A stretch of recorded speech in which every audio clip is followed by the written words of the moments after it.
आज पढ़ा आम भूमिरूप और रंग विषय आम समस्ते जाचे मानचित्र रे भूमिरूप को विभिन्न प्रकार रंग द्वारा चिन्हट करा जाय थाए। तो समतल भूमि को मानचित्र रे क्यों रंग द्वारा चिन्हट करा जाय थाए? सबुज रंग द्वारा। समतल भूमि को चिन्हट करा जाय थाए सबुज रंग द्वारा। मालभूमि को चिन्हट करा जाय थाए मानचित्र रे फिका बादामी रंग द्वारा एवं पार्वत्य भूमि को बादामी रंग द्वारा चिन्हट करा जाय थाए।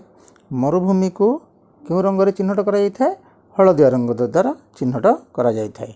एवं जल भाग को नील रंग द्वारा चिन्हट करा जाय थाए। आमे जानिछे जे सेतिपई आमर मानचित्र पृथ्वीर मानचित्र 3 भाग जल एवं गोटे भाग स्थल देखा जाय थाए। तो सबू नील नील रंग अधिक परिमाण देखा जाय थाए। उच्च भूमि को ठीक सही परी आमे गाढ़ बादामी रंग द्वारा चिन्हट करि थाउ। तो आमे जानिले जे मानचित्र रे भूमि रूप को क्यों क्यों रंग द्वारा चिन्हट करा जाय थाए। आमे पुणी थरे देखिदेबा। समतल भूमि सबुज रंग, मालभूमि फिका बादामी, पार्वत्य भूमि बादामी रंग, मरुभूमि हलदिया रंग, जलभाग नील रंग एवं उच्च भूमि बा गाढ़ बादामी रंग।